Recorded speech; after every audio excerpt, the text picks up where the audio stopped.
കേരള ബാങ്കിൽ ജില്ലാ സഹകരണ ബാങ്ക് ലയിക്കുന്നതിനെതിരെ മുസ്ലിം ലീഗ് നടത്തിയ വലിയ പ്രതിഷേധവും വലിയ യോഗവും നിങ്ങൾക്ക് ഓർമ്മ ഉണ്ടാകും.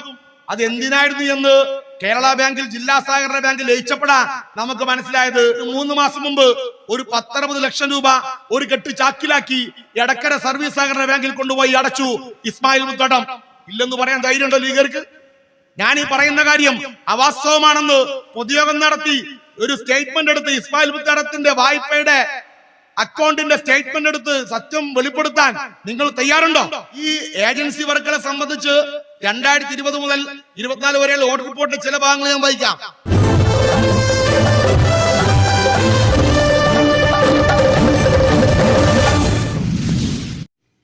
നമ്മുടെ നാട്ടിൽ പല വിധത്തിലുള്ള തട്ടിപ്പുകൾ നമ്മളെല്ലാവരും കണ്ടിട്ടുണ്ട്. നമ്മുടെ തിരൂര് ടൗൺ ഒരു പുതിയ ജ്വല്ലറി ആരംഭിക്കുന്നു എന്ന് പറഞ്ഞാണ് തിരൂർ താലൂക്കിലെ വിവിധ പ്രദേശങ്ങളിൽ നിന്ന് ഒരു വ്യവസായി കോടാനുകോടി രൂപ സമാഹരിച്ച് പണം നൽകിയ മുഴുവൻ തൊഴിലാളികളും കർഷകരുമൊക്കെ ഉൾപ്പെടെയുള്ള അന്നാന്ന് അധ്വാനിച്ച് ജീവിക്കുന്ന മനുഷ്യരെ ഇന്ന് ഞാൻ തുടങ്ങാൻ വേണ്ടി പോകുന്ന ജ്വല്ലറിയിൽ പണം നിക്ഷേപിച്ചു കഴിഞ്ഞാൽ ഒരു 10 കൊല്ലം കഴിഞ്ഞ് നിന്റെ മക്കളെ കെട്ടിക്കാനാകുമ്പോ ഇന്നത്തെ സ്വർണത്തിന്റെ പവന്റെ വില എന്താണോ അതേ നിരക്കിൽ 10 കൊല്ലം കഴിഞ്ഞ് നിനക്ക് സ്വർണം തരാം എന്ന് പറഞ്ഞ് ജനങ്ങളെ പറ്റിച്ച് അധ്വാനിച്ച പണം മുഴുവൻ ഊറ്റിപ്പോയത്. ഇങ്ങനെ സമാനമായ പല അനുഭവങ്ങളും നമ്മുടെ മുമ്പിലുണ്ട്. നമ്മുടെ ബഹുമാനായ മുഖ്യമന്ത്രി സഖാവ് പിണറായി വിജയൻ ഒരിക്കൽ പറഞ്ഞതുപോലെ നമ്മുടെ നാട്ടുകാർ പലപ്പോഴും എന്നെ ഒന്ന് പറ്റിക്കൂ എന്ന് പറഞ്ഞ് കയ്യിൽ പണവുമായി നടക്കുന്ന പ്രതീതിയാണ് നാട്ടിൽ നടക്കുന്ന പല തട്ടിപ്പ് സംഭവങ്ങളെയും പറ്റിയുള്ള വാർത്തകൾ നമ്മെ ഓർമ്മിപ്പിക്കുന്നു. ഓൺലൈൻ തട്ടിപ്പുകൾ, നിക്ഷേപ തട്ടിപ്പുകൾ, പാതിവില തട്ടിപ്പ്, ഇങ്ങനെ പല തട്ടിപ്പുകൾ നമ്മുടെ നാട്ടിൽ നടന്നുകൊണ്ടിരിക്കുക. ഇത്തരം തട്ടിപ്പിനൊക്കെ മോൻസൺ മാവുങ്കൽ നടത്തിയ പുരാവസ്തു തട്ടിപ്പ് ഉൾപ്പെടെയുള്ള ഇത്തരം തട്ടിപ്പിനൊക്കെ വലതുപക്ഷ രാഷ്ട്രീയ കക്ഷികളുടെ പിന്തുണയുണ്ട് എന്നുള്ള കാര്യം കൂടെ നമ്മൾ പരിശോധിക്കുമ്പോൾ വ്യക്തമാവും. ഇപ്പോ ഏകദേശം ഒരു 6 മാസം മുമ്പെയാണ് നമ്മുടെ കേരളത്തിൽ ആകെ ചർച്ചയായ പാതിവില തട്ടിപ്പ് നടന്നത്. പാതിവില തട്ടിപ്പിന്റെ കേരള സംസ്ഥാനത്തിൽ ചുക്കാൻ പിടിച്ചത് സംഘപരിവാരവും BJPയും ആയിരുന്നെങ്കിൽ മലപ്പുറം ജില്ലയിൽ അതിന്റെ നേതൃത്വം ഇന്ത്യൻ യൂണിയൻ മുസ്ലിം ലീഗിനും അതിന്റെ നേതാക്കന്മാർക്കുമായിരുന്നു. ഇപ്പൊ പെരിന്തൽമണ്ണയിലെ മുസ്ലിം ലീഗിന്റെ MLA നജീബ് കാന്തപുരം പരാതിക്കാരെ ഭീഷണിപ്പെടുത്തിയും മോഹവലയത്തിലാക്കിയും പിൻവലിച്ചത് കൊണ്ട് മാത്രമാണ് തവനൂർ സെൻട്രൽ ജയിലിൽ കാണാതെ രക്ഷപ്പെട്ടത്. ഇതേ പാതിവില തട്ടിപ്പിൽ നമ്മുടെ ജില്ലയിൽ ജയിലിൽ കിടന്ന ഒരു വ്യക്തി മാറഞ്ചേരിയിലെ മുസ്ലിം ലീഗിന്റെ പഞ്ചായത്ത് മെമ്പറാണ്. ഇങ്ങനെ നാട്ടിൽ നടക്കുന്ന സാമ്പത്തിക തട്ടിപ്പുകളുടെ അറ്റത്ത് വലതുപക്ഷ രാഷ്ട്രീയമുണ്ടെന്നും അത് മലപ്പുറം ജില്ലയിൽ നടക്കുമ്പോൾ അതിന്റെ നേതൃത്വം ഇന്ത്യൻ യൂണിയൻ മുസ്ലിം ലീഗിനുമാണെന്നും സമീപകാല അനുഭവങ്ങൾ നമ്മോട് പറയുന്നുണ്ട്. അതിൽ ഏറ്റവും അവാർഡ് കൊടുക്കേണ്ട, ലോക ചരിത്രത്തിൽ തന്നെ ഒരു തദ്ദേശ സ്വയംഭരണ സ്ഥാപനത്തിന്റെ പ്രൊജക്ടുകളുടെ നിർവഹണത്തിന് വേണ്ടി പണം സമാഹരിച്ച് ലാഭം തരാമെന്ന് പറഞ്ഞ് കോടാനുകോടി രൂപ, പരാതിക്കാർ പറയുന്നത് 25 കോടി രൂപ എന്നാണ്. മുസ്ലിം ലീഗിലെ തന്നെ ഒരു ജില്ലാ പഞ്ചായത്ത് മെമ്പർ ഒരു ദിവസം ഞങ്ങളെ വിളിച്ച് പറഞ്ഞത് 25 കോടിയല്ല 46 കോടി ഉണ്ട്, നിങ്ങളുടെ കണക്ക് തെറ്റിയതാണ് എന്നാണ്. അപ്പൊ 25 കോടിയെന്നും 46 കോടിയെന്നും ഒക്കെ പറയുന്ന രീതിയിൽ ഒരു തദ്ദേശ സ്വയംഭരണ സ്ഥാപനത്തിന്റെ ജില്ലാ പഞ്ചായത്തിന്റെ പ്രൊജക്ടുകൾ നിർവഹിക്കാൻ വേണ്ടി പണം സമാഹരിച്ച് ആ സമാഹരിച്ച പണമോ അതിന് ഓഫർ ചെയ്ത ലാഭമോ തിരിച്ചു കൊടുക്കാതെ തന്റെ ജീവിതകാലം മുഴുവൻ താൻ പണിയെടുത്ത് ഒരു വീടുണ്ടാക്കാനും മക്കളെ കല്യാണം കഴിപ്പിച്ചു വിടാനും ബിസിനസ്സിലേക്ക് ഇറക്കാനും ഒക്കെയായി മാറ്റിവെച്ച തുകയാണ്.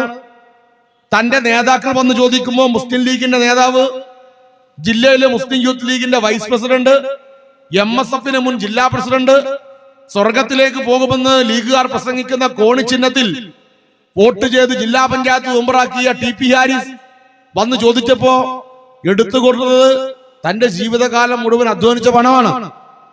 ഈ മുസ്ലിം ലീഗിനെ തട്ടിപ്പിന്റെ ഒരു സ്ഥിതി എന്താ വെച്ചാൽ, ഇപ്പൊ പാതിവിലെ തട്ടിപ്പിനുൾപ്പെടെ നജീബ് കാന്തപുരം ഉൾപ്പെടെ രക്ഷപ്പെട്ടത് പരാതിക്കാരിൽ ഒരാൾ പോലും മുസ്ലിം ലീഗിന് പുറത്തില്ല എന്നുള്ളത് കൊണ്ടാണ്. CPM കാരനോ BJP കാരനെയോ കോൺഗ്രസ്സുകാരനെയോ മുസ്ലിം ലീഗുകാർ തട്ടിക്കാൻ മെനക്കെടില്ല, പറ്റിക്കാൻ മെനക്കെടില്ല. മുസ്ലിം ലീഗിന്റെ ഒരു കരുതലാണ്. സാധാരണ കോൺഗ്രസ്സുകാരും BJP കാരൊക്കെ പറ്റിക്കുക നാട്ടുകാരെ മുഴുവനാണെങ്കിൽ, മുസ്ലിം ലീഗ് പറ്റിക്കുക മുസ്ലിം ലീഗുകാരെ മാത്രമാണ്.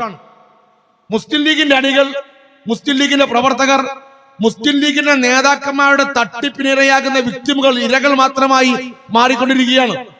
അത് പാതിവില തട്ടിപ്പിന്റെ കാര്യത്തിലായാലും ശരി, ജില്ലാ പഞ്ചായത്തിന്റെ പദ്ധതി നിർവഹണത്തിന്റെ പേരിൽ നടന്ന തട്ടിപ്പിലായാലും ശരി. 6 പേരാണ് ജൂലൈ മാസം 28-ാം തീയതി പരാതി കൊടുക്കുന്നത്. ജൂലൈ മാസത്തിലല്ല ഈ വിഷയം ഉയർന്നു വരുന്നത്. മെയ് മാസം 3-ാം വാരത്തിലാണ് നമ്മുടെ നിലമ്പൂരിലെ ഉപതെരഞ്ഞെടുപ്പ് കൊടുമ്പിരി കൊണ്ടിരിക്കുന്ന പോളിംഗിന് ദിവസങ്ങൾ മാത്രം അവശേഷിക്കുന്ന സമയത്താണ് വാട്സപ്പ് മുഖേന ജില്ലയിലെ മുസ്ലിം ലീഗിന്റെ നേതാക്കന്മാർ, ജില്ലാ പഞ്ചായത്ത് മെമ്പർ TP ഹാരിസും ജില്ലാ പഞ്ചായത്ത് വൈസ് പ്രസിഡന്റും ജില്ലയിലെ മുസ്ലിം ലീഗിന്റെ വൈസ് പ്രസിഡന്റുമായ ഇസ്മായിൽ മുത്തേടവും അടങ്ങുന്ന ലീഗിന്റെ നേതൃത്വം മുസ്ലിം ലീഗിന്റെ പ്രവർത്തകരുടെ കയ്യിൽ നിന്ന് 25 കോടി രൂപയും 30 കോടി രൂപ വരെ സമാഹരിച്ച് തിരിച്ചു നൽകാതെ പറ്റിച്ചു എന്നുള്ള വാട്സപ്പ് മെസ്സേജ് വാട്സപ്പ് നിറയുന്നത്. ആ സമയത്ത് മുസ്ലിം ലീഗുകാരും അല്ലാത്തവരുമൊക്കെ പലരും നമ്മളെ വാട്സപ്പിലും മൊബൈലിലൊക്കെ വിളിക്കുന്നുണ്ട്. TP ഹാരിസിന്റെ നാട്ടിലെ സഖാക്കൾ നമ്മളെ വിളിക്കുന്നുണ്ട്. വിളിച്ച് TP ഹാരിസ് ഇങ്ങനെ ഒരു തട്ടിപ്പിന് നേതൃത്വം കൊടുത്തു എന്ന് പറയുന്നുണ്ട്.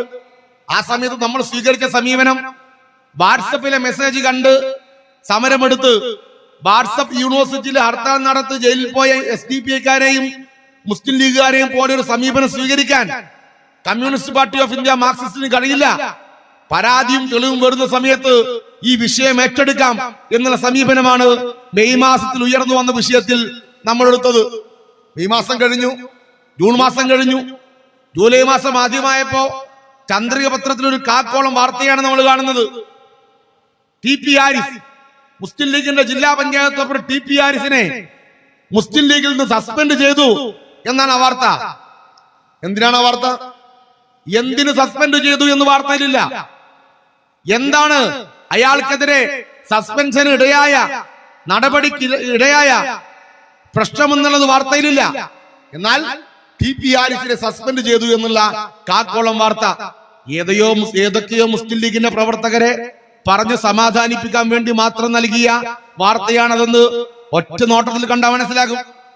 ജൂലൈ മാസം 28-ാം തീയതിയാണ് നിങ്ങളോടൊന്ന് സംസാരിക്കണമെന്ന് പറഞ്ഞ് മുസ്ലിം ലീഗിന്റെ മങ്കട നിയോജക മണ്ഡലത്തിലെ 6 പ്രവർത്തകർ വന്ന് സമീപിക്കുന്നത്. ചില കാര്യങ്ങൾ സംസാരിക്കാനുണ്ട്. ഞങ്ങൾ പറ്റിക്കപ്പെട്ടു, നിങ്ങളുടെ സഹപ്രവർത്തകൻ, നിങ്ങളുടെ ജില്ലാ പഞ്ചായത്ത് മെമ്പർ TP ഹാരിസ് ഞങ്ങൾ അധ്വാനിച്ചുണ്ടാക്കിയ പണം അപഹരിച്ചു പോയി.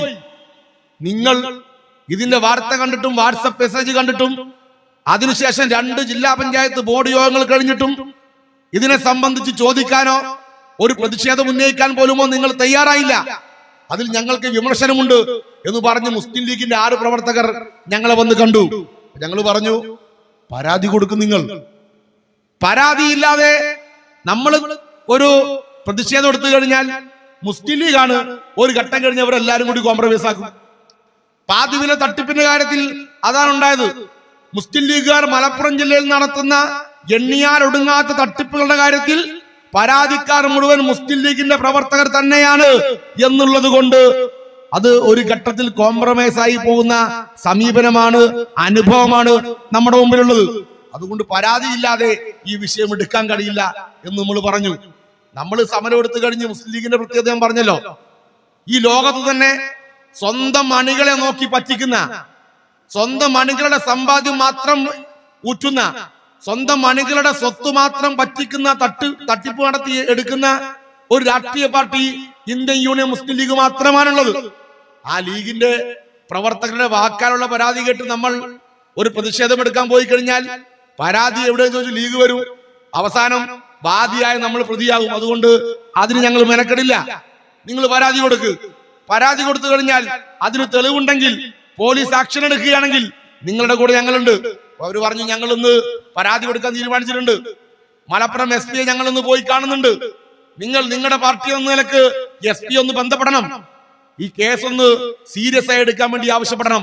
നമ്മൾ പറഞ്ഞു ഇല്ല, SP ഞങ്ങൾ ബന്ധപ്പെടാൻ വേണ്ടി പോകുന്നില്ല, ഞങ്ങളുടെ ഒരു പോലീസ് ഉദ്യോഗസ്ഥരെയും ബന്ധപ്പെടുന്നില്ല. കാരണം എന്താ, ഇത് നിങ്ങളുടെ പരാതിയാണ്. നിങ്ങളുടെ പരാതിയിൽ കഴമ്പുണ്ടെങ്കിൽ, നിങ്ങളുടെ കയ്യിൽ തെളിവുണ്ടെങ്കിൽ, നിങ്ങളുടെ ഭാഗത്ത് ന്യായമുണ്ടെങ്കിൽ കേരള പോലീസ് നിർബന്ധമായും ആക്ട് ചെയ്യും. ആക്ട് ചെയ്യുന്ന സമയത്ത് നിങ്ങളുടെ നീതിക്ക് വേണ്ടി ഞങ്ങൾ ജില്ലാ പഞ്ചായത്തിനകത്തും പുറത്തുണ്ടാകും. അതാ ഞങ്ങളോട് ഉറപ്പ്. 28-ാം തീയതി അന്ന് തന്നെ ഉച്ചക്ക് ഏകദേശം 1 മണിയോടുകൂടി ഈ 6 പേർ, മുസ്ലിം ലീഗിന്റെ പ്രവർത്തകരായ 6 പേർ, മങ്കട് നിയോജക മണ്ഡലത്തിലെ കുട്ടിലങ്ങാടിയിലെയും മക്കരപ്പറമ്പിലെയും രാമപുരത്തെയും ഒക്കെയുള്ള അങ്ങാടിപ്പുറത്തുമൊക്കെയുള്ള മുസ്ലിം ലീഗിന്റെ 6 പ്രവർത്തകരാണ് ജില്ലാ പോലീസ് മേധാവിയെ കണ്ട് പരാതി കൊടുക്കുന്നത്. ആ പരാതി കൊടുക്കുന്ന സമയത്ത് കൊടുത്തു കഴിഞ്ഞതിന് ശേഷം ഇവർ മീഡിയക്കാരെ കണ്ട് പറയുന്നുണ്ട്, ഞങ്ങൾ അധ്വാനിച്ചുണ്ടാക്കിയ പണമാണ് തട്ടിക്കൊണ്ടുപോയത്. ഇത് കേവലം ജില്ലാ പഞ്ചായത്ത് മെമ്പർ TP ഹാരിസിന് മാത്രം പദ്ധതിയല്ല. ജില്ലാ പഞ്ചായത്ത് പ്രസിഡന്റ് MK റഫീഖ, ജില്ലാ പഞ്ചായത്ത് വൈസ് പ്രസിഡന്റ് ഇസ്മായിൽ മുത്തടം, ജില്ലാ പഞ്ചായത്തിന്റെ സെക്രട്ടറി ബിജു ഉൾപ്പെടെയുള്ള ആളുകൾ പല ഘട്ടങ്ങളിൽ ഈ വിഷയവുമായി ബന്ധപ്പെട്ട് ഞങ്ങളോട് സംസാരിച്ചിട്ടുണ്ട്. ജില്ലാ പഞ്ചായത്തിന്റെ ഫ്രണ്ട് ഓഫീസ് മുഖേന ഞങ്ങൾ പലകുറി ഈ പണം കൈമാറിയിട്ടുണ്ട്. ജില്ലാ പഞ്ചായത്തിന്റെ പ്രസിഡന്റിന്റെ ചേംബർ അസിസ്റ്റന്റിന്റെ കയ്യിൽ, PA-യുടെ കയ്യിൽ ഞങ്ങൾ ഇതിനാവശ്യമായ പണം നൽകിയിട്ടുണ്ട്. അതുകൊണ്ട് ഇതൊരു TP ഹാരിസ് മാത്രം പ്രതിയാകേണ്ട കേസല്ല. ജില്ലാ പഞ്ചായത്തിന്റെ പ്രസിഡന്റും ജില്ലാ പഞ്ചായത്തിന്റെ വൈസ് പ്രസിഡന്റും ജില്ലാ പഞ്ചായത്തിന്റെ സെക്രട്ടറിക്കും ഈ കാര്യത്തിൽ അറിവുണ്ടായിരുന്നു. അതുകൊണ്ട് അവരെ കൂടി പ്രതി ചേർക്കണമെന്ന് മീഡിയയെ കണ്ട് വാർത്താ സമ്മേളനം നടത്തി പറഞ്ഞത് മുസ്ലിം ലീഗിന്റെ തന്നെ പ്രവർത്തകരാണ്. CPM-കാരില്ല, LDF-മായി അനുഭവമുള്ള ഒരാൾ പോലുമില്ല. 6 പേരും മങ്കട നിയോജക മണ്ഡലത്തിലെ നല്ല അസ്തൽ മുസ്ലിം ലീഗിന്റെ പ്രവർത്തകർ. ഈ TP ഹാരിസ് ജില്ലയിലെ യൂത്ത് ലീഗിന്റെ വൈസ് പ്രസിഡന്റ് ആണ്. അതേ യൂത്ത് ലീഗിന്റെ മണ്ഡല കമ്മിറ്റി അംഗമാണ് ഒരു പരാതിക്കാരൻ. മുസ്ലിം ലീഗിന്റെ അധ്യാപക സംഘടനയുടെ സംസ്ഥാന കമ്മിറ്റി അംഗമായി പ്രവർത്തിച്ചിരുന്ന ഒരു വ്യക്തി ഈ പരാതിക്കാരിലുണ്ട്. ചുരുക്കി പറഞ്ഞാൽ മുസ്ലിം ലീഗുകാർ നിവൃത്തിയില്ലാതെ കൊടുത്ത പരാതി. ഞങ്ങളെ കണ്ട സമയത്ത് അവർ രസകരമായ ഒരു അനുഭവം പറഞ്ഞു. ഞങ്ങളൊരു ലക്ഷ്യമില്ലാതെ പണം ലഭിക്കാൻ വേണ്ടി ഞങ്ങൾ ഞങ്ങളുടെ നേതാവ് PK കുഞ്ഞാലിക്കുട്ടിയെ പോയി കണ്ടു, ലീഗിന്റെ ദേശീയ ജനറൽ സെക്രട്ടറി. അപ്പൊ കുഞ്ഞാലിക്കുട്ടി സാഹിബ് പറഞ്ഞ മറുപടി, നിങ്ങൾ ഒരു 6 മാസം കൂടെ കാത്തിരിക്ക്, ഒരു 6 മാസം കൂടെ കാത്തിരിക്ക്, ഒരു 6 മാസം കൂടെ കഴിഞ്ഞാൽ നമ്മുടെ മന്ത്രിസഭ വരും. 6 മാസം കൂടെ കഴിഞ്ഞ് നമ്മുടെ മന്ത്രിസഭ വന്നു കഴിഞ്ഞാൽ ഈ വിഷയം ഹാരിസ് പരിഹരിച്ചോളൂ. ഇതിന് മലയാളം എന്താ? ഇത് കേൾക്കുന്ന മുസ്ലിം ലീഗുകാർക്ക് എന്താ മനസ്സിലാകുന്നത്? 6 മാസം കൂടി കഴിഞ്ഞാൽ UDF-ന്റെ മന്ത്രിസഭ വരുമെന്നും ആ മന്ത്രിസഭ വന്നു കഴിഞ്ഞാൽ ഇതിനും നല്ലൊരു അഴിമതി നടത്തി TP ഹാരിസ് നിങ്ങൾക്ക് നൽകേണ്ട പണം നൽകിക്കൊള്ളുമെന്നാണ് മുസ്ലിം ലീഗിന്റെ ദേശീയ ജനറൽ സെക്രട്ടറി ലീഗിന്റെ തന്നെ പ്രവർത്തകർക്ക് നൽകിയ മറുപടി. അപ്പോ മുസ്ലിം ലീഗുകാർക്ക് പോയവർക്ക് നല്ല ബോധ്യം ഉണ്ടായിരുന്നു. എന്ത്, 6 മാസം കഴിഞ്ഞാൽ UDF-ന് മിനിസ്ട്രി വരാൻ വേണ്ടി പോകുന്നില്ല, വീണ്ടും ഇവിടെ ഇടതുപക്ഷം തന്നെ ജയിക്കാൻ വേണ്ടി പോകുന്നുള്ളൂ എന്നുള്ള നല്ല ബോധ്യം ആ മുസ്ലിം ലീഗുകാർക്കുള്ളതുകൊണ്ട് അവർ പരാതി കൊടുക്കാൻ തീരുമാനിച്ചു. അപ്പൊ അന്നേ ദിവസം പരാതി കൊടുത്ത അന്നേ ദിവസം തന്നെ ഉച്ചയ്ക്ക് ശേഷം ജില്ലാ പഞ്ചായത്ത് ബോർഡ് യോഗം ഉണ്ടായിരുന്നു. അപ്പൊ ബോർഡ് യോഗം ആരംഭിച്ച് ആദ്യ അജണ്ടയിലേക്ക് കടക്കുമ്പോ നമ്മുടെ പാർലമെന്ററി പാർട്ടി നേതാവ്, CPM-ന്റെ പാർലമെന്ററി പാർട്ടി നേതാവ് നേരത്തെ പറഞ്ഞ പോലെ 5 പേരെ ഇടതുപക്ഷത്തിനുള്ളൂ.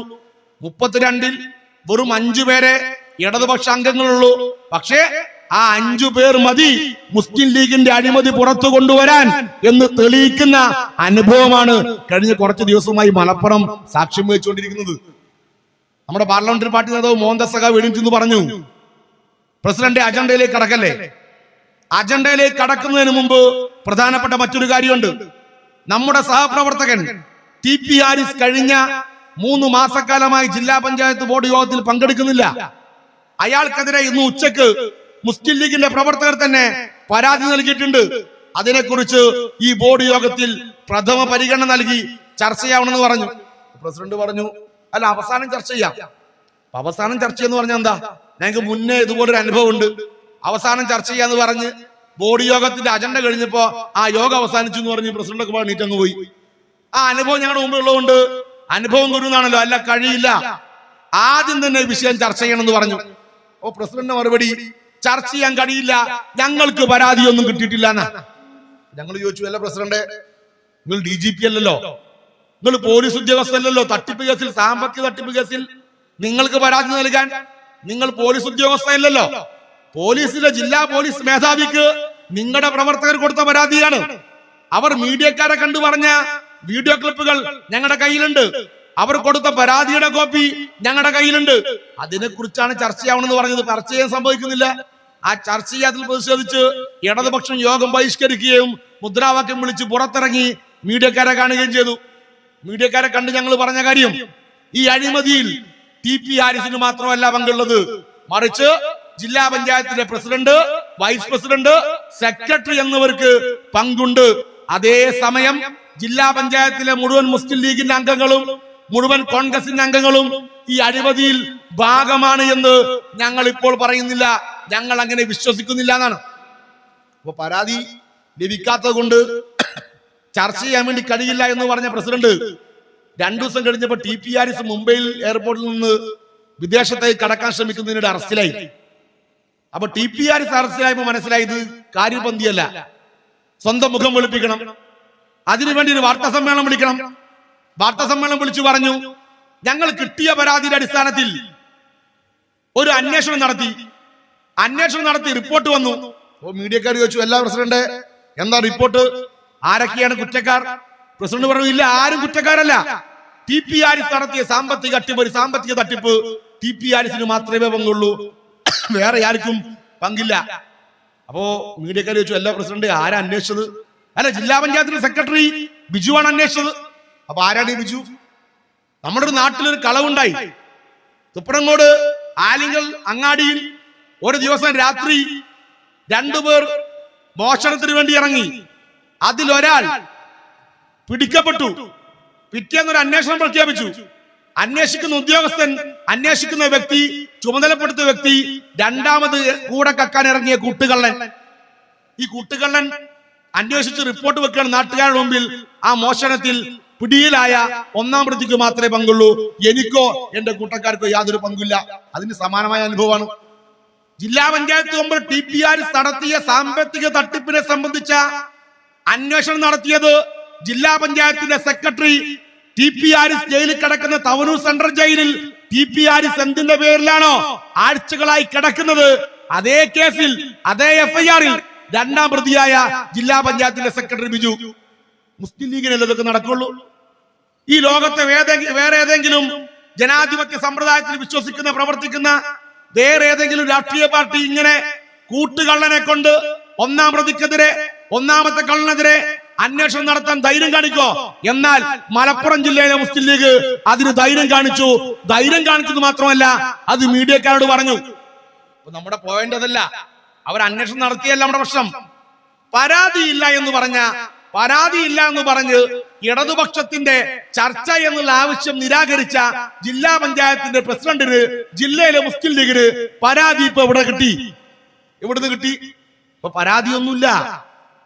TP ഹാരിസ് പിടിയിലായപ്പോ മുഖം രക്ഷിക്കാൻ വേണ്ടി നടത്തിയ ഗിമ്മിക്ക് മാത്രമാണ് അന്വേഷണം. ജൂലൈ മാസം കഴിഞ്ഞ് ആഗസ്റ്റ് മാസം 11-ാം തീയതി വീണ്ടും ജില്ലാ പഞ്ചായത്ത് ബോർഡ് യോഗം ചേർന്നു. ജില്ലാ പഞ്ചായത്ത് ബോർഡ് യോഗം അടിയന്തര യോഗമാണ്. TP ഹാരിസ് നടത്തിയ സാമ്പത്തിക തട്ടിപ്പിൽ ജില്ലാ പഞ്ചായത്ത് സെക്രട്ടറി നേരത്തെ 1-ാം പ്രതിക്കെതിരെ 2-ാം പ്രതി നടത്തിയ അന്വേഷണത്തിന്റെ റിപ്പോർട്ട് ചർച്ച ചെയ്യാൻ വേണ്ടി വിളിച്ച അടിയന്തര യോഗമാണ്. ഒരൊറ്റ അജണ്ടയേ ഉള്ളൂ. യോഗം ആരംഭിച്ചു. പ്രസിഡന്റ് റിപ്പോർട്ട് വായിക്കാൻ ആരംഭിക്കുമ്പോ നമ്മുടെ മോഹൻദാസ് സഖാവ് വീണ്ടും എണീറ്റു. മോഹൻദാസ് സഖാവ് ചോദിച്ചു, അല്ല പ്രസിഡന്റ്, ഞങ്ങൾ കഴിഞ്ഞ ദിവസം ചർച്ച എന്നല്ലേ പറഞ്ഞത്, അക്ഷരമൊന്നും മാറിയിട്ടില്ലല്ലോ. സിനിമയിൽ ഇന്നസെന്റ് വെക്കുന്ന പോലെ മോര് തന്നെയല്ലേ പറഞ്ഞത്. ചർച്ച തന്നെയുള്ളൂ ഇടതുപക്ഷം ആവശ്യപ്പെട്ടത്. അന്നെന്ത് ചർച്ച ചെയ്യാൻ തയ്യാറാവുന്നത്? എവിടുന്ന് കിട്ടി ഈ പരാതി? കഴിഞ്ഞ 10 ദിവസം മുമ്പ് ചർച്ച വേണമെന്ന് ഞങ്ങൾ ആവശ്യപ്പെട്ടപ്പോൾ ചർച്ച ചെയ്യാതിരിക്കാൻ നിങ്ങൾ പറഞ്ഞ കാരണം പരാതിയില്ല എന്ന. ഇപ്പൊ എവിടുന്ന പരാതി കിട്ടി? ആ പരാതി ഇങ്ങ് കാണിക്ക്. പരാതിയില്ല. റിപ്പോർട്ട് ആരംഭിക്കുന്നത് തന്നെ ജൂൺ മാസം ആദ്യം കുറച്ചാളുകൾ ജില്ലാ പഞ്ചായത്തിൽ വന്ന് ബഹളം വെച്ചു. അതിനെ തുടർന്ന് നടത്തിയ അന്വേഷണമാണ് ജില്ലാ പഞ്ചായത്ത് സെക്രട്ടറി 2ാം പ്രതിയുടെ കുട്ടുകള്ളന്റെ അന്വേഷണ റിപ്പോർട്ട് ആരംഭിക്കുന്നത് തന്നെ. അപ്പോ മുഖം രക്ഷിക്കാൻ വേണ്ടിയുള്ള വെറും നടപടി. ഇപ്പൊ 2ാമത്തെ ചോദ്യം ആയിക്കോട്ടെ, നിങ്ങൾ അന്വേഷിച്ചോ? 2ാമത്തെ ചോദ്യം, ഇത് ഏത് നിയമത്തിന്റെ അടിസ്ഥാനത്തിലാണ് ഗ്രാമപഞ്ചായത്തും ബ്ലോക്ക് പഞ്ചായത്തും ജില്ലാ പഞ്ചായത്തും എല്ലാം സംവിധാനം ചെയ്തത്? ഈ നാട്ടിൽ ഇടതുപക്ഷ ഗവൺമെന്റ് സഖാവ് നായനാർ മുഖ്യമന്ത്രിയായിരുന്ന കാലത്ത് നടത്തിയ ജനകീയാസൂത്രണ പദ്ധതിന്റെ ഭാഗമായിട്ടല്ലേ? അതിന്റെ ഭാഗമായി വിഭാവനം ചെയ്ത നിയമമാക്കി മാറ്റിയ പഞ്ചായത്ത് രാജിലെ ഏത് വകുപ്പ് പ്രകാരമാണ് പ്രസിഡന്റ് നിങ്ങൾ ഒരു ജില്ലാ പഞ്ചായത്ത് മെമ്പർക്കെതിരെ ജില്ലാ പഞ്ചായത്ത് സെക്രട്ടറിയുടെ അന്വേഷണം പ്രഖ്യാപിച്ചത്? അറിഞ്ഞാൽ കൊള്ളാം. അപ്പൊ ജില്ലാ പഞ്ചായത്ത് പ്രസിഡന്റിനോ സെക്രട്ടറിയോ മറുപടിയില്ല. പഞ്ചായത്ത് രാജിൽ അതിന് അനുമതി നൽകുന്ന ഒരു നിയമവും ഒരു വകുപ്പുമില്ല. പറഞ്ഞു കുഴപ്പമില്ല, അതും കുഴപ്പമില്ല, ഞങ്ങൾ ക്ഷമിക്കാം. 3ാമത്തെ കാര്യം, 1ാം പ്രതിക്കെതിരെ എങ്ങനെ പ്രസിഡന്റ് 2ാം പ്രതി അന്വേഷിക്കുക? നിങ്ങളൊരു താൽക്കാലിക അന്വേഷണ റിപ്പോർട്ട് തയ്യാറാക്കണമെങ്കിൽ, നിങ്ങൾക്ക് മുഖം രക്ഷിക്കണമെങ്കിൽ ഈ 2ാം പ്രതിയെ മാറ്റി നിർത്തി അന്വേഷിക്കണ്ടേ? അതിനൊരു മാന്യത കാണിക്കണ്ടേ? അതിന് ഉത്തരമില്ല. വീണ്ടും നമ്മൾ ആവശ്യപ്പെട്ടു, നിങ്ങൾ റിപ്പോർട്ട് വെച്ചോ, ആ റിപ്പോർട്ടിന്റെ കോപ്പി താ, റിപ്പോർട്ടിന്റെ കോപ്പി താ. അപ്പൊ റിപ്പോർട്ടിന്റെ കോപ്പി തരാൻ സന്നദ്ധരല്ല. റിപ്പോർട്ടിന്റെ കോപ്പി വന്നു കഴിഞ്ഞാൽ ആ റിപ്പോർട്ടിന്റെ ഓരോ വരിയും വായിച്ച് ആ വരിയിലെ കള്ളങ്ങൾ പൊളിക്കാൻ ശേഷിയുള്ളവരാണ് അവിടുത്തെ ഇടതുപക്ഷത്തിന്റെ മെമ്പർമാരെന്ന് നല്ല ധാരണ മുസ്ലിം ലീഗുകാർക്ക് ഉള്ളത് കൊണ്ട് അത് തരാൻ ആരും റെഡിയല്ല, അത് തരാൻ തയ്യാറല്ല പ്രസിഡന്റ്. ഞങ്ങൾ പറഞ്ഞു, ഞങ്ങൾക്ക് തരാത്ത പഞ്ചായത്ത് രാജ് പ്രകാരം നിയമപ്രകാരം ഒരു ഫ്ലോറിൽ വെക്കുന്ന എല്ലാ ഡോക്യുമെന്റും ആ മെമ്പർമാർക്ക് മുഴുവൻ വിതരണം ചെയ്യേണ്ടതാണ്. അത് വിതരണം ചെയ്യാൻ തയ്യാറല്ലാത്ത ജില്ലാ പഞ്ചായത്ത് പ്രസിഡന്റ് ആ റിപ്പോർട്ട് വായിക്കേണ്ട എന്ന് പറഞ്ഞ് ആ വായന തടസ്സപ്പെടുത്തുകയും അവർ വായിക്കുന്ന റിപ്പോർട്ട് ഞങ്ങൾ കീറിയെറിയുകയും ചെയ്തതാ. അപ്പൊ കീറിയെറിഞ്ഞപ്പോൾ മുസ്ലിം ലീഗിന്റെ ചില മെമ്പർമാർ ആടിയാടി വരുന്നുണ്ട്. അതിൽ പ്രധാനപ്പെട്ട ആളാണ് VKM ഷാഫി. പല സഖാക്കൾ പോയി, ഇവിടുന്ന് ഉൾപ്പെടെ പല സഖാക്കളും എന്നെ വിളിച്ചു വെച്ചു, അല്ല അവനൊന്ന് പൊട്ടിച്ചൂടായിരുന്നോ? VKM ഷാഫി കാട്ടുന്ന പോക്കൃത്തരം കണ്ടില്ലേ, അവനൊന്ന് പൊട്ടിക്കണ്ടേ? ഞാൻ പറഞ്ഞു, അല്ല, അവന് പൊട്ടിക്കാൻ പാടില്ല. അവൻ അടിച്ചാൽ വിഷയം മാറി. വിഷയം മാറൽ മാത്രമല്ല, VKM ഷാഫിയുടെ ആവശ്യം മോഹൻദാസിന്റെ കയ്യിൽ നിന്നോ അഫ്സലിന്റെ കയ്യിൽ നിന്നോ ഒരു അടി കിട്ടലാണ്. കാരണം എന്താ? ജില്ലാ പഞ്ചായത്ത് മെമ്പർ സ്ഥാനം കഴിഞ്ഞാൽ എന്ത് ചെയ്യുന്ന അറിയാൻ നടക്കുകയാണ് സാധു. മുസ്ലിം ലീഗിന്റെ ഒരു ഘടകത്തിലുമില്ല. ഇനിയിപ്പോ CPM-കാരെ കയ്യിൽ നിന്ന് 2 അടി കിട്ടി എന്നുള്ള വാദം ഉന്നയിച്ച് അതിലൂടെ ലീഗിനകത്ത് സ്ഥാനം നേടിയെടുക്കാം എന്ന് കരുതി വരും. അല്ലാണ്ട് പ്രസിഡന്റിനെ ആക്രമിച്ചു പറഞ്ഞു വന്നതല്ല. യഥാർത്ഥത്തിൽ ജില്ലാ പഞ്ചായത്ത് യോഗത്തിൽ ജില്ലാ പഞ്ചായത്ത് പ്രസിഡന്റിനെതിരെ കേട്ടാൽ അറക്കുന്ന ഭാഷയിൽ പലപ്പോഴും തെറി വിളിച്ചിട്ടുള്ള വ്യക്തിയാണ് ഈ VKM ഷാഫി. അപ്പോ നമ്മുടെ കടി കിട്ടി. അങ്ങനെ VKM ഷാഫി മുസ്ലിം ലീഗിന് പോലും വേണ്ടാത്ത, മുസ്ലിം ലീഗ് പോലും വലിച്ചെറിഞ്ഞ ഒരു ജില്ലാ പഞ്ചായത്ത് മെമ്പർ നമ്മുടെ കൈയിടി കിട്ടി നന്നാവണ്ട എന്നുള്ളത് കൊണ്ടാണ് നമ്മൾ അതിന് മുതിരാഞ്ഞത്. അല്ലാതെ തല്ലാനും പിടിക്കാനൊന്നും ലീഗുകാരാ നമ്മൾ ആരും മോശക്കാരല്ല. ഇത് നമ്മൾ ഈ യോഗം കഴിഞ്ഞ് പുറത്തിറങ്ങിയപ്പോൾ നാട്ടിലൊക്കെ ഗ്രൂപ്പിൽ ഇങ്ങനെ പ്രചരിക്കുക, ജില്ലാ പഞ്ചായത്ത് മെമ്പർ ഇടതുപക്ഷ മെമ്പർമാരെ VKM ഷാഫിയും കുട്ടനും കൈകാര്യം ചെയ്തു. അഭിവാദ്യങ്ങൾ. മുസ്ലിം ലീഗിന്റെ പ്രവർത്തകരുടെ മെസ്സേജാണ്. ബുദ്ധിയില്ലാത്ത കൂട്ടക്കാരായതുകൊണ്ടല്ലേ ഇവരെ ഈ നായകന്മാർ പറ്റിക്കുന്നത്. ഒരു ജനാധിപത്യ പാർട്ടി ഒരു സംഘർഷം ഉണ്ടായിക്കഴിഞ്ഞാൽ ഞങ്ങളിത് അടിച്ചു എന്ന് പറഞ്ഞ് എവിടെയെങ്കിലും പ്രചരിപ്പിക്കോ? 2 അടി അങ്ങോട്ട് കൊടുത്താലും അടി കൊണ്ടു എന്നല്ല പ്രചരിപ്പിക്കുള്ളൂ. അടിച്ചു എന്ന് പറഞ്ഞ് പ്രചരിപ്പിക്കാരാ? ഫാസിസ്റ്റ് സ്വഭാവമുള്ള സംഘടനകൾ RSS-നെ പോലെ NDF-നെ പോലെയുള്ള സ്വഭാവമുള്ളവരാണ് ഞങ്ങളിതാ അടിച്ചു പറഞ്ഞ് പ്രചരിപ്പിക്കുക. അതുകൊണ്ട് എന്തുണ്ടായി? നമ്മൾ പ്രചരിപ്പിച്ചാൽ സാധാരണഗതിയിൽ വാട്സപ്പിലുള്ള പ്രചരണം ഇവിടെ എത്താറില്ല. മുസ്ലിം ലീഗിൽ പ്രചരിപ്പിച്ച കാരണം ഇടതുപക്ഷ മെമ്പർമാരുടെ ജനാധിപത്യപരമായ അവകാശത്തെ മർദ്ദനമുറ ഉപയോഗിച്ച് മുസ്ലിം ലീഗിലെ മെമ്പർമാർ തടസ്സപ്പെടുത്തുന്നു എന്നുള്ള വിഷ്വൽ, സത്യം പറയുന്ന വിഷ്വൽ മുസ്ലിം ലീഗുകാരനെ പ്രചരിപ്പിച്ചുകൊണ്ട് നമുക്കത് സൗകര്യമായി. ഇനിയിപ്പോ 5 മെമ്പർമാരുള്ളൂ. 32-ൽ 5 മെമ്പർമാരേ ഉള്ളൂ. 27 പേര് മുസ്ലിം ലീഗിന്റെ കോൺഗ്രസിന്റെ മെമ്പർമാരാണ്. 32-ൽ 27 ഭൂരിപക്ഷം ആയതുകൊണ്ട് ഞങ്ങൾ അവിടെ ചവിട്ടിക്കൂട്ടാൻ തീരുമാനിച്ചാൽ ചവിട്ടിക്കൂട്ടാനേ കഴിയും. പക്ഷേ മുസ്ലിം ലീഗിന്റെ ജില്ലാ പഞ്ചായത്ത് മെമ്പർമാർക്ക് നല്ല ധാരണയുണ്ട്. ഞങ്ങളിൽ ഒരാളെ തൊട്ട് കഴിഞ്ഞാൽ ചെങ്കൊടി പിടിച്ച 10,000-ങ്ങൾ ജില്ലാ പഞ്ചായത്തിലേക്ക് ഇരമ്പിയാർക്കുമെന്നുള്ള ബോധ്യം മുസ്ലിം ലീഗിന്റെ മെമ്പർമാർക്കുള്ളത് കൊണ്ട് അവരാരും അതിന് വേണ്ട രീതിയിൽ മുതിരില്ല എന്ന നല്ല ബോധ്യം ഞങ്ങൾക്കുണ്ട്. ഞങ്ങൾ അത് കഴിഞ്ഞ് പത്രസമ്മേളനം നടത്തി പറഞ്ഞ കാര്യം, 10 ദിവസം മുമ്പ് പറഞ്ഞ കാര്യം ഞങ്ങൾ മാറ്റി. ഞങ്ങൾക്ക് ബോധ്യപ്പെട്ടു ജില്ലാ പഞ്ചായത്ത് പ്രസിഡന്റും വൈസ് പ്രസിഡന്റും സെക്രട്ടറിക്കും മാത്രമല്ല, മറിച്ച് ജില്ലാ പഞ്ചായത്തിലെ VKM ഷാഫി ഉൾപ്പെടെയുള്ള ജില്ലാ പഞ്ചായത്ത് മെമ്പർമാരുടെ തടിയിൽ TP ഹാരിസ് നൽകിയ അഴിമതി പണത്തിന്റെ ചോറുണ്ട് എന്നുള്ള കാര്യം ഞങ്ങൾക്ക് എല്ലാവർക്കും ബോധ്യപ്പെട്ടു. ജില്ലാ പഞ്ചായത്തിലെ UDF-ന്റെ അംഗങ്ങളിൽ ഭൂരിപക്ഷത്തിനും ഇതിൽ പങ്കുണ്ട് എന്ന് ഞങ്ങൾ പറഞ്ഞു. ഞങ്ങൾ പറയുമ്പോ ഇപ്പൊ മുസ്ലിം ലീഗിന്റെ ജില്ലാ കമ്മിറ്റി തീരുമാനിച്ചിട്ടുണ്ടെന്ന് പത്രത്തിൽ വായിച്ചറിഞ്ഞു. പഞ്ചായത്തുകൾ തോറും CPIM നടത്തുന്ന ഈ ക്യാമ്പയിന് ബദലായി മറുപടിയായി ഓരോ പഞ്ചായത്തിലും ഒരു പൊതുയോഗം ലീഗ് നടത്തുമെന്ന് ലീഗ് തീരുമാനിച്ചിട്ടുണ്ട്.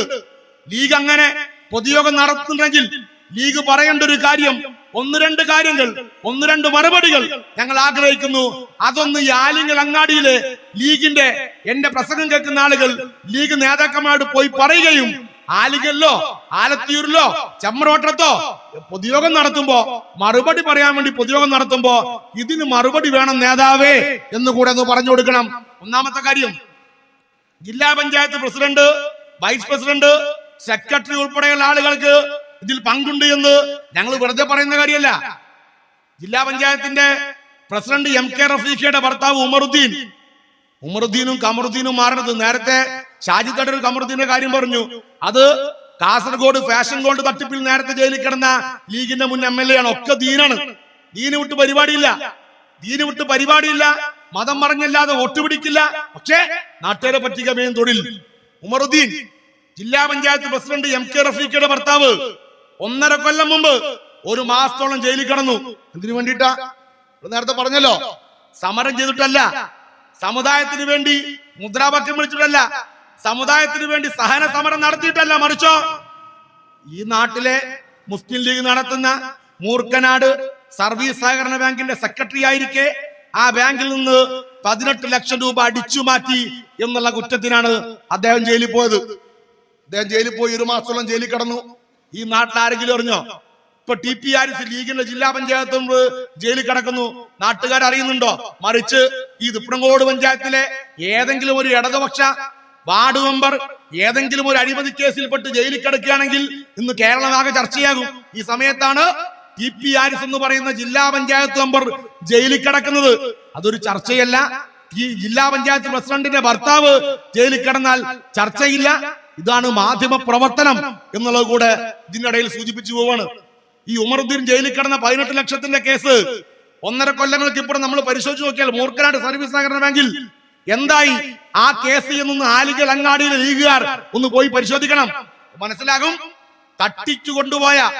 തട്ടിപ്പ് നടത്തി കൊണ്ടുപോയ ജയിലിൽ കിടക്കാൻ കാരണമാക്കിയ 18 ലക്ഷം രൂപ ഈ ഉമറുദ്ദീൻ ജില്ലാ പഞ്ചായത്ത് പ്രസിഡന്റ് MK റഫീഖയുടെ ഭർത്താവ് തിരിച്ചടച്ചു എന്ന്. ഞങ്ങളുടെ തീർത്തും ലളിതമായ ചോദ്യം യെസ് ഓർ നോ ക്വസ്റ്റ്യൻ ആണ്. ലീഗർ വല്ലാണ്ട് ബുദ്ധിമുട്ടുള്ള മറുപടി പറയാൻ യെസ് ഓർ നോ ക്വസ്റ്റ്യൻ മാത്രമേ ഉള്ളൂ. ജില്ലാ പഞ്ചായത്ത് പ്രസിഡന്റ് MK റഫീഖയുടെ ഭർത്താവ് ഉമറുദ്ദീൻ തട്ടിപ്പ് നടത്തിയ കേസ് ഒതുക്കാൻ അതേ ബാങ്കിൽ തിരിച്ചടച്ച 18 ലക്ഷം രൂപ സംഘടിപ്പിക്കാൻ ജില്ലാ പഞ്ചായത്ത് പ്രസിഡന്റ് MK റഫീഖയുടെയോ അവരുടെ ഭർത്താവ് ഉമറുദ്ദീന്റെയോ പേരിലുള്ള ഏതെങ്കിലും ഭൂമിയോ സ്വത്തോ വിറ്റോ? MK റഫീഖയുടെയോ മകളുടെയോ കയ്യിലോ കഴുത്തിലോ കാലിലോ കിടക്കുന്ന സ്വർണ്ണാഭരണങ്ങൾ വിറ്റോ പണയം വെച്ചോ? ഇവിടുന്ന് കിട്ടി 18 ലക്ഷം രൂപ. അതിനുള്ള കണക്ക് പറഞ്ഞാൽ നേരത്തെ PK ഫിറോസിന്റെ മറുപടി പ്രസംഗത്തെ പറ്റി ഇന്നലെ നടത്തിയ പ്രസംഗത്തെ പറ്റി പറഞ്ഞ പോലെ മറുപടി പറയണം. രാഷ്ട്രീയമായ വിമർശനങ്ങൾക്ക് തെളിവ് സഹിതം വെക്കുന്ന വിമർശനങ്ങൾക്ക് തെളിവ് സഹിതം രാഷ്ട്രീയമായ മറുപടിയാണ് ഞങ്ങൾ ആഗ്രഹിക്കുന്നത്. 18 ലക്ഷം രൂപ എവിടുന്ന് കിട്ടി? അത് മാത്രാണോ? നേരത്തെ ജില്ലാ പഞ്ചായത്ത് വൈസ് പ്രസിഡന്റ് ഇസ്മായിൽ മുത്തടത്തിനെതിരെയുള്ള കേസിനെ പറ്റി പറഞ്ഞല്ലോ, വിജിലൻസ് അന്വേഷണത്തെ പറ്റി പറഞ്ഞല്ലോ. എന്താ അന്വേഷണത്തിന് കാരണം? എന്താ? മലപ്പുറം ജില്ലാ സഹകരണ ബാങ്ക് ഉൾപ്പെടെയുള്ള മുസ്ലിം ലീഗ് ഭരിക്കുന്ന 6ഓളം വരുന്ന സഹകരണ സ്ഥാപനങ്ങളിൽ നിന്ന് 1.25 കോടി രൂപ വ്യാജ വായ്പ തരപ്പെടുത്തി കൈവശപ്പെടുത്തി. ഇനി കൈവശപ്പെടുത്തിയോട്ടെ, വ്യാജ വായ്പ എടുത്തു. മക്കളുടെയും ഭാര്യയുടെയും പേരക്കുട്ടിയുടെ ഒക്കെ പേരിൽ വ്യാജ വായ്പ എടക്കര സർവീസ് സഹകരണ ബാങ്ക്, മലപ്പുറം ജില്ലാ സഹകരണ ബാങ്ക്, മൂത്തടത്ത് സർവീസ് സഹകരണ ബാങ്ക്, നിങ്ങളെ 6ഓളം വരുന്ന ബാങ്കിൽ നിന്ന് വായ്പ തരപ്പെടുത്തി. ഈ 1.25 കോടി രൂപ തരപ്പെടുത്തിയ പണം തിരിച്ചടച്ചോ? വർഷങ്ങളായിട്ടും തിരിച്ചടച്ചില്ല. കേരള ബാങ്കിൽ ജില്ലാ സഹകരണ ബാങ്ക് ലയിക്കുന്നതിനെതിരെ മുസ്ലിം ലീഗ് നടത്തിയ വലിയ പ്രതിഷേധവും വലിയ യോഗവും നിങ്ങൾക്ക് ഓർമ്മ ഉണ്ടാകും.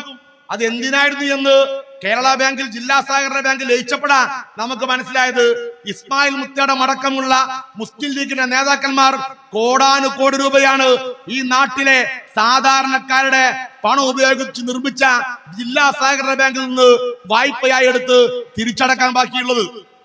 ഈ നാട്ടിലെ ആലികലങ്ങാടിയിലെ ഏതെങ്കിലും മുസ്ലിം ലീഗിന്റെ സാധാരണക്കാരനായ പ്രവർത്തകൻ ലീഗ് ഭരിക്കുന്ന ഏതെങ്കിലും സർവീസ് സഹകരണ ബാങ്കിലോ ഏതെങ്കിലും സംഘത്തിലോ ഒരു വായ്പക്ക് ചെല്ല് 1.25 കോടി രൂപ പോയിട്ട് 1 ലക്ഷം രൂപ കിട്ടണമെങ്കിൽ എന്തൊക്കെ നൂലാമാല കിടക്കണം? ആ നൂലാമാല ഇസ്മായിൽ മുത്തടത്തിന് ബാധകമല്ല. ആ നിയമാവലി ഇസ്മായിൽ മുത്തടത്തിന് ബാധകമല്ല. മുസ്ലിം ലീഗിന്റെ സാധാരണ പ്രവർത്തകൻ 1 ലക്ഷമോ 2 ലക്ഷമോ ലോൺ എടുത്തു കഴിഞ്ഞാൽ സാമ്പത്തിക പരാധീനത കാരണം തിരിച്ചടക്കാൻ വേണ്ടി കഴിഞ്ഞില്ലെങ്കിൽ ജപ്തി നോട്ടീസുമായി ലീഗ് ഭരിക്കുന്ന സർവീസ് സഹകരണ ബാങ്ക് വിട്ടു പോവില്ല ലീഗുകാരന്റെ. എന്നാൽ 1.25 കോടി രൂപ വ്യാജ വായ്പ എടുത്തിട്ടും അത് തിരിച്ചടക്കാതിരുന്നിട്ടും വർഷങ്ങളായി കുടിശ്ശിക കടന്നിട്ടും ലീഗിന്റെ ഒരു ബാങ്കും നോട്ടീസുമായി ഒരു ഇൻഡാസുമായും ഈ പറയുന്ന ഇസ്മായിൽ മുത്തടത്തിന്റെ വീട്ടിലേക്ക് കയറി ഇറങ്ങിയിട്ടില്ല. ഇതാണ് ലീഗിന്റെ നേതാക്കന്മാർ. ഇതാണ് ലീഗിന്റെ നേതാക്കന്മാരായുള്ള പ്രിവിലേജ്. നേരത്തെ പറഞ്ഞ പോലെ ലീഗുകാരെ പറ്റിക്കുക, ലീഗുകാരെ പറ്റിച്ചുകൊണ്ടിരിക്കുക, ഇതാണ് പരിപാടി.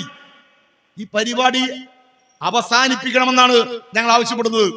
ഈ ഇസ്മായിൽ മുത്തടം നടത്തി 1.25 കോടി രൂപയുടെ വ്യാജ വായ്പ അഴിമതി, ഇതിനെതിരെ വിജിലൻസ് അന്വേഷിക്കുക. മലപ്പുറം ജില്ലാ വിജിലൻസ് അന്വേഷണം നടത്തിക്കൊണ്ടിരിക്കുക.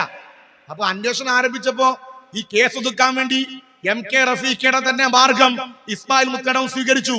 1.25 കോടിയിൽ ഒരു 3 മാസം മുമ്പ് ഒരു 10-60 ലക്ഷം രൂപ ഒരു കെട്ട് ചാക്കിലാക്കി എടക്കര സർവീസ് സഹകരണ ബാങ്കിൽ കൊണ്ടുപോയി അടച്ചു ഇസ്മായിൽ മുത്തടം. ഇല്ലെന്ന് പറയാൻ ധൈര്യമുണ്ടോ ലീഗർക്ക്? ഞാൻ ഈ പറയുന്ന കാര്യം അവാസ്തവമാണെന്ന് പൊതുയോഗം നടത്തി ഒരു സ്റ്റേറ്റ്മെന്റ് എടുത്ത് ഇസ്മായിൽ മുത്തടത്തിന്റെ വായ്പയുടെ അക്കൗണ്ടിന്റെ സ്റ്റേറ്റ്മെന്റ് എടുത്ത് സത്യം വെളിപ്പെടുത്താൻ നിങ്ങൾ തയ്യാറുണ്ടോ? ആ വായ്പ എങ്ങനെ തിരിച്ചടച്ചു? 60 ലക്ഷം രൂപ ഇസ്മായിൽ മുത്തടം എങ്ങനെ സംഘടിപ്പിച്ചു? 60 ലക്ഷം രൂപ സംഘടിപ്പിക്കാൻ ഇസ്മായിൽ മുത്തടം അദ്ദേഹത്തിന്റെ സ്വത്ത് വല്ലതും വിറ്റോ? മക്കളുടെ പണ്ടം വല്ലതും പണയം വെച്ചോ വിറ്റോ? ഒന്നും വിറ്റിട്ടില്ല. ഒന്നും വിറ്റിട്ടില്ല എന്ന് മാത്രമല്ല, ഈ ഇസ്മായിൽ മുത്തടവും ഈ പറയുന്ന MK റഫീഖയും തിരിച്ചടക്കാൻ കിട്ടിയ പണം ഉൾപ്പെടെ MK റഫീഖയുടെ വീട്ടിൽ ഈ അടുത്ത കാലത്ത് നടന്ന വലിയ ഒരു പരിപാടി ഉൾപ്പെടെയുള്ളതിന്റെ സ്പോൺസർഷിപ്പ് TP ഹാരിസ് നടത്തിയ അഴിമതി പണമായിരുന്നു. അത് വാസ്തവം. ആ വാസ്തവം ഞങ്ങൾ വിളിച്ചു പറയുമ്പോൾ മറുപടി ഉണ്ടെങ്കിൽ മുസ്ലിം ലീഗ് യെസ് ഓർ നോ പറഞ്ഞാൽ മതി. ഞങ്ങൾ ചോദിച്ച ചോദ്യങ്ങൾക്ക് നിങ്ങൾ യെസ് ഓർ നോ ക്വസ്റ്റ്യൻ മാത്രം ആൻസർ ചെയ്താൽ മതി. പക്ഷേ പൊതുയോഗം നടത്തി മതം പറഞ്ഞ് ആയത്തോതി കമ്മ്യൂണിസ്റ്റുകാർ മതവിശ്വാസികളല്ല നിരീശ്വരവാദികളാണെന്നുള്ള നൂറ്റാണ്ട് കാലം മുമ്പത്തെയുള്ള വലതുപക്ഷ രാഷ്ട്രീയത്തിന്റെ പ്രചരണവുമായിട്ട് ഇനിയും 2025 ദയവ് ചെയ്ത് മുസ്ലിം ലീഗ് ആലിങ്ങലങ്ങാടിയിൽ ഇറങ്ങരുത്, ഈ തുപ്രങ്ങോട് പഞ്ചായത്തിൽ ഇറങ്ങരുത്. മറുപടി ഉണ്ടാവണം. എങ്ങനെയാ ഈ തട്ടിപ്പിന്റെ ആസൂത്രണം? ജില്ലാ പഞ്ചായത്ത് ഞാൻ നേരത്തെ പറഞ്ഞു ലോകത്തിന് മാതൃകയാണ്. ലോകത്തിലെ തട്ടിപ്പ് വീരന്മാർക്ക് മലപ്പുറം ജില്ലാ പഞ്ചായത്തിലെ മുസ്ലിം ലീഗിന്റെ ലീഡർഷിപ്പ് മാതൃകയാണ്. ഇതുവരെ ഇങ്ങനെ ഒരു തട്ടിപ്പ് നടത്താൻ വേണ്ടി കഴിയുമെന്ന് ഒരു തട്ടിപ്പുകാരനും ഒരു കള്ളനും കണ്ടെത്തിയിട്ടുണ്ടാകില്ല. 2016 സഖാവ് പിണറായി മുഖ്യമന്ത്രിയായി ഇടതുപക്ഷ ഗവൺമെന്റ് അധികാരത്തിൽ വന്നതിന് ശേഷമാണ് തദ്ദേശ സ്വയംഭരണ സ്ഥാപനങ്ങളുടെ ടെൻഡറുകൾ 5 ലക്ഷം രൂപക്ക് മുകളിലുള്ള ടെൻഡറുകൾ അത് നിർബന്ധമായും ഈ ടെൻഡർ ആക്കണമെന്നുള്ള നിയമം കൊണ്ടുവന്നത്. കുമാരേട്ടൻ ഇരിക്കുന്നുണ്ട്, ആ സമയത്തെ പ്രസിഡന്റാണ്, അവർക്കറിയാം. ആ സമയത്താണ് ഈ ടെൻഡർ ആരംഭിക്കുന്നത്. എന്തിനാ കൊണ്ടുവന്നത്? ഈ ജനകീയാസൂത്രണ ബില്ല് ഇടതുപക്ഷ മന്ത്രിസഭ നിയമസഭയിൽ വെക്കുന്ന സമയത്ത് അന്നത്തെ കോൺഗ്രസിന്റെ നേതാവ് പ്രതിപക്ഷ നേതാവ് K കരുണാകരൻ നിയമസഭയിൽ എണീറ്റ് പ്രസംഗിച്ചത് എന്താ? ഇവിടെ പലർക്കും ഓർമ്മ ഉണ്ടായിരിക്കും, മുതിർന്ന സഭകൾക്ക് ഓർമ്മ ഉണ്ടായിരിക്കും. സഭാരേഖകൾ പരിശോധിച്ചാൽ കാണാം, ഇത് അധികാര വികേന്ദ്രീകരണമല്ല, മറിച്ച് അഴിമതിയുടെ വികേന്ദ്രീകരണമാണെന്ന് K കരുണാകരൻ UDF അന്ന് നേതാവ് പ്രസംഗിച്ചത് ഇപ്പോഴത്തെ ലീഗിന്റെ ജില്ലാ പഞ്ചായത്ത് ഭരണസമിതിയെയും ലീഗ് ഭരിക്കുന്ന പഞ്ചായത്ത് ഭരണസമിതിയൊക്കെ കണ്ടിട്ടാ. കരുണാകരൻ നേരത്തെ കണ്ടു. ലീഗർക്ക് ഇത് പരിപാടി നടത്താൻ വേണ്ടി സൗകര്യം ചെയ്തു കൊടുത്താൽ നല്ല അഴിമതി എന്റെ പാർട്ടിക്കാരും ലീഗുകാരും UDF ആകെ നടത്തുന്നത് കരുണാകരന് മനസ്സിലായി. അതുകൊണ്ടാ കരുണാകരൻ പ്രസംഗിച്ചത്. ആ അഴിമതിയുടെ വലിയൊരു കേന്ദ്രമായിരുന്നു ടെൻഡർ, വ്യാജ ടെൻഡർ. ആ ടെൻഡർ പാടില്ല. അങ്ങനെ ഇപ്പൊ UDFകാർക്ക് വിഴുങ്ങാൻ കൊടുക്കണ്ട എന്നുള്ള തീരുമാനത്തിന്റെ ഭാഗമായി ഈ ടെൻഡർ ആരംഭിച്ചു. സുതാര്യമായ ടെൻഡർ, ആർക്കും എവിടെ നിന്നും വീക്ഷിക്കാം, ലോകത്തിന്റെ ഏത് കോണിൽ നിന്നും നമുക്ക് ടെൻഡർ പങ്കെടുക്കാം. സുതാര്യമായ സംവിധാനം. ആ സുതാര്യമായ സംവിധാനത്തിനകത്ത് ലൂപ്പ് ഹോൾ കണ്ടെത്തിയ രാഷ്ട്രീയ പാർട്ടിയുടെ അഴിമതി വീരന്മാരുടെ പേരാണ് ഇന്ത്യൻ യൂണിയൻ മുസ്ലിം ലീഗ്, അവരുടെ മലപ്പുറം ജില്ലാ പഞ്ചായത്തിന്റെ ഭരണസമിതി. അതായത് എന്റെ കയ്യിൽ ഇപ്പൊ കുറച്ച് രേഖകളുണ്ട്, ഞാൻ മൊത്തം വായിക്കുന്നില്ല. 2020 മുതൽ 2024 വരെയുള്ള മലപ്പുറം ജില്ലാ പഞ്ചായത്തിന്റെ ഓഡിറ്റ് വിഭാഗത്തിന്റെ ഓഡിറ്റ് റിപ്പോർട്ടാണ്. അതിലെ ചില ഹെഡിങ് ഞാൻ വായിക്കാം. അക്രഡിറ്റഡ് ഏജൻസികളുടെ വർക്കിന്റെ മറവിലാണ് ഈ അഴിമതി നടക്കുന്നത്. അക്രഡിറ്റഡ് ഏജൻസി എന്ന് പറഞ്ഞാൽ ഹാഡ്കോ പോലെയുള്ള നിർമ്മിതി പോലെയുള്ള ഒരുപാട് ഏജൻസികൾ നമ്മുടെ സർക്കാരിനുണ്ട്. ഏജൻസികൾക്ക് വർക്ക് കൊടുക്കാം, തുപ്രങ്കോട് പഞ്ചായത്തിന് വേണമെങ്കിൽ കൊടുക്കാം. പക്ഷെ എന്തായിരിക്കണം, അതത് എഞ്ചിനീയറിംഗ് വിങ്ങിന്റെ അനുമതി വേണം. നമ്മുടെ പഞ്ചായത്തിൽ ഒരു എഞ്ചിനീയറിംഗ് വിങ്, അതിന് എ ഉണ്ട്. ബ്ലോക്ക് പഞ്ചായത്തിൽ എക്സിയും കുറെ സ്റ്റാഫും ഉണ്ട്. ജില്ലാ പഞ്ചായത്തിൽ ഇയും എക്സിയും എയും ഉൾപ്പെടെയുള്ള ഒരുപാട് 19ഓളം സ്റ്റാഫുകൾ എഞ്ചിനീയറിംഗ് വിങ്ങിന് ജില്ലാ പഞ്ചായത്തിലുണ്ട്. ഈ എഞ്ചിനീയറിംഗ് വിങ്ങിനെ കൊണ്ട് ചെയ്യാൻ കഴിയില്ല എന്ന് അവർ പറയുന്ന വർക്കുകൾ വേണമെങ്കിൽ ഏജൻസി ഏൽപ്പിക്കാം. പക്ഷെ മലപ്പുറം ജില്ലാ പഞ്ചായത്തിൽ ഈ ഭരണസമിതി അധികാരത്തിൽ വരുന്ന കാലം മുതൽ പദ്ധതിയുടെ ഒരു വർഷം 110 കോടി രൂപയുടെ പ്രൊജക്ട് ഉണ്ടായിരിക്കും മിനിമം. ആ 110 കോടി രൂപയുടെ 30%, ഏകദേശം 35 കോടി രൂപയുടെ പ്രൊജക്ട് ഏജൻസി വർക്ക് മാത്രമേ ഉള്ളൂ. ഏജൻസികൾക്ക് കൊടുക്കുക. നമ്മുടെ സർക്കാർ പറയുന്നത് പ്രത്യേക സ്കില്ല് വേണ്ട വർക്കുകൾ, എഞ്ചിനീയറിംഗ് വിങ്ങിന് കഴിയാത്ത വർക്കുകൾ മാത്രം ഏൽപ്പിക്കുക എന്നാ. എന്നാൽ ഈ കോൺക്രീറ്റ് റോഡ് മുതൽ സാധാരണ ടാർ റോഡ് മുതൽ അഴുക്കുചാലിന്റെ വർക്ക് ഉൾപ്പെടെ സകല നിർമ്മാണ പ്രവർത്തനങ്ങളും ഏജൻസി വർക്ക് ഏൽപ്പിക്കുക. എന്താ അതിന്റെ കുട്ടൻസ്? എന്താ ഏജൻസി വർക്ക് ഏൽപ്പിച്ചാൽ എന്താ ലീഗിന്റെ മെച്ചം? എന്താ ഏജൻസികൾ വർക്ക് എടുത്തു കഴിഞ്ഞാൽ അതിന്റെ ബൈ കോൺട്രാക്ട് കൊടുക്കുകയാണ് പതിവ്. അത് എവിടെ എങ്ങനെയാണ്? മലപ്പുറം ജില്ലയിൽ കരാറുകാരുടെ ബഹുഭൂരിപക്ഷവും ഏജൻസി വർക്കിന്റെ കരാറുകാരുടെ ബഹുഭൂരിപക്ഷവും മുസ്ലിം ലീഗുകാരായതുകൊണ്ട്, മുസ്ലിം ലീഗിന്റെ പ്രവർത്തകരായതുകൊണ്ട് വളരെ എളുപ്പമാണ്. ഏജൻസി വർക്ക് എടുത്തു കഴിഞ്ഞാൽ ഈ ഉപകരാറുകാരെ ജില്ലാ പഞ്ചായത്ത് വൈസ് പ്രസിഡന്റിന്റെ ക്യാബിനിലേക്ക് വിളിച്ചിരുത്തുക. അവിടെ നിന്ന് ബാർഗൈനിങ് ആണ്. ഇന്ന വർക്ക്, ഇത്ര കോടിയുടെ വർക്ക് അനക്കാണ്, അതിൽ ഇത്ര ശതമാനം കമ്മീഷൻ ഞങ്ങൾക്ക് വേണം. ഈ കമ്മീഷൻ വാങ്ങലിന് പുറമെയാണ് ഈ TPRC നടത്തിയ ഈ അഴിമതി. കമ്മീഷൻ വാങ്ങലല്ല ഇത്, മറിച്ച് ബിനാമി കരാറിലൂടെ വർക്ക് ഏറ്റെടുക്കല. എന്താ ചെയ്യുക? ഈ ഏജൻസി വർക്കുകളെ സംബന്ധിച്ച് 2020 മുതൽ 24 വരെയുള്ള ഓഡിറ്റ് റിപ്പോർട്ടിന്റെ ചില ഭാഗങ്ങൾ ഞാൻ വായിക്കാം.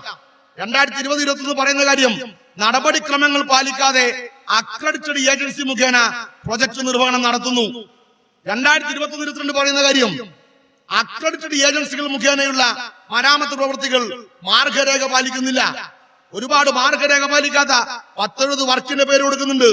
എന്നിട്ട് പറയുന്നു പൊതു സമീപനങ്ങൾ സ്വീകരിക്കാനാവുന്നില്ല, മത്സരമില്ലാത്ത ടെൻഡറുകൾ, ഗുണനിലവാരമില്ലാത്ത പ്രവൃത്തികൾ, യുക്തിക്ക് നിരക്കാത്ത രീതികൾ, കമ്പിയുടെ ഉപയോഗത്തിൽ വ്യക്തതയില്ല, കെൽ മുഖേനയുള്ള പ്രവൃത്തികൾ, ക്രമക്കേടുകൾ വ്യാപകം, കരാറുകാർ എല്ലാ പണിക്കും ഒരേ കരാറുകാരെ തന്നെ നിയമിക്കുന്നു, വസ്തുതാപരമല്ലാത്ത ന്യായീകരണം. അടുത്ത വർഷത്തേത് ഏജൻസികൾ മുഖേനയുള്ള മരാമത്ത് പ്രവൃത്തികൾ ജില്ലാ പഞ്ചായത്തിന് വൻ സാമ്പത്തിക നഷ്ടം. കരിങ്കൽ പടവിന് പകരം കോൺക്രീറ്റ് സംരക്ഷണ ഭിത്തി നിർമ്മിക്കുന്നു. കമ്പിയുടെ അമിതമായ ഉപയോഗം. ഈ കമ്പിയൊക്കെ എന്തിനാ അമിതമായ ഉപയോഗം നമുക്കറിയാലോ, അതിന് മലയാളം അഴിമതിക്കാണ്.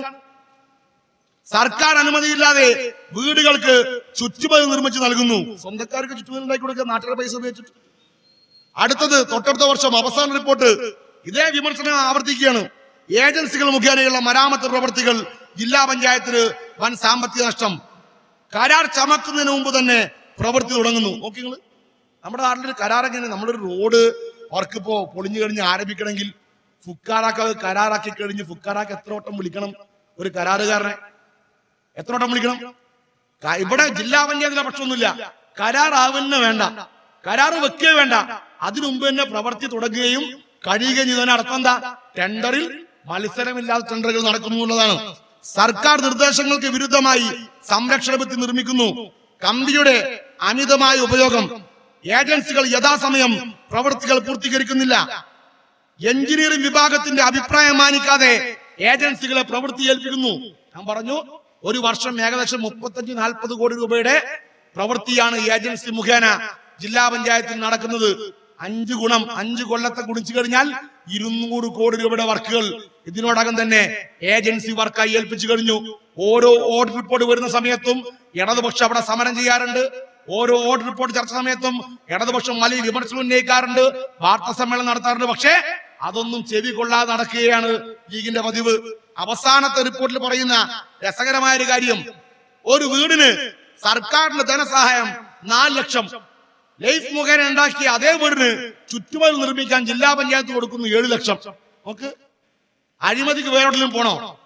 നമ്മുടെ നാട്ടിൽ ലൈഫ് മുഖേന വീടുണ്ടാക്കാൻ വേണ്ടി സർക്കാർ കൊടുക്കുന്നത് 4 ലക്ഷം. ആ ലൈഫ് മുഖേന ഉണ്ടാക്കിയ 4 ലക്ഷത്തിന്റെ വീടിന് ലീഗുകാരന്റെ വീടിന് ചുറ്റുമതിൽ ഉണ്ടാക്കാൻ വേണ്ടി ജില്ലാ പഞ്ചായത്ത് കൊടുക്കാണ് 7 ലക്ഷം.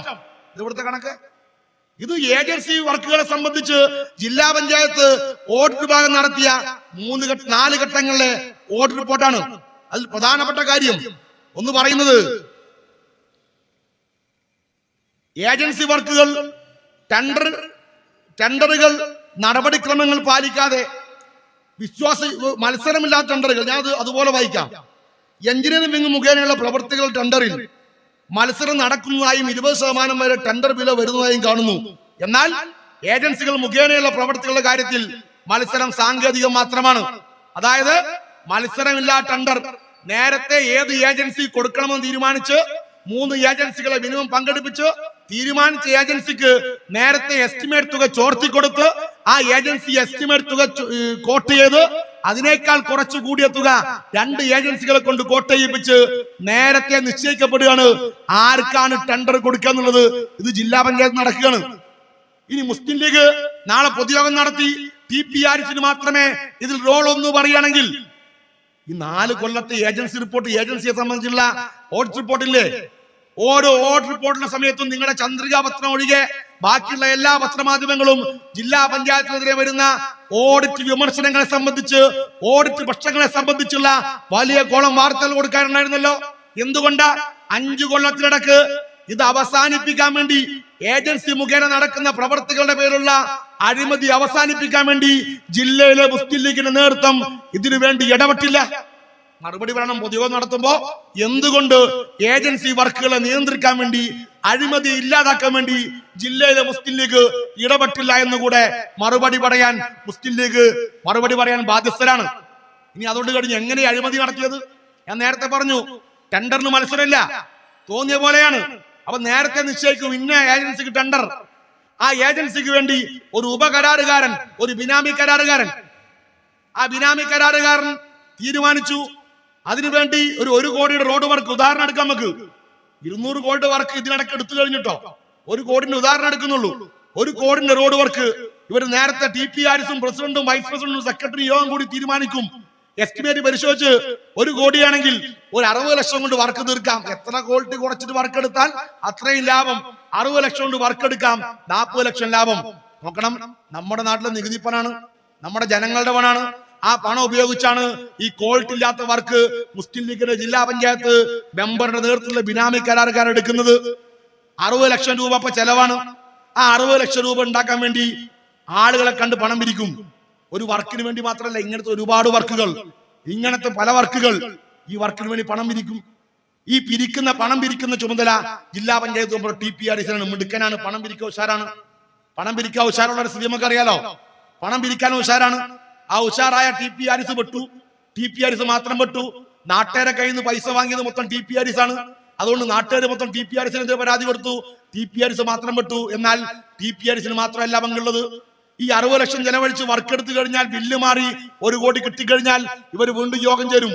വീണ്ടും യോഗം ചേർന്ന് വീതം വെക്കും. അപ്പോൾ ഞങ്ങൾ കണ്ടുവന്ന പരാതിക്കാര് പറഞ്ഞത്, ഇതിന്റെ ലാഭത്തിന് 40 ലക്ഷം കിട്ടിക്കഴിഞ്ഞാൽ ലാഭത്തിന്റെ 50% 20 ലക്ഷം പോകുന്നത് ഞങ്ങളുടെ ജില്ലയിലെ മുസ്ലിം ലീഗിന്റെ നേതാക്കന്മാർക്കാണ്.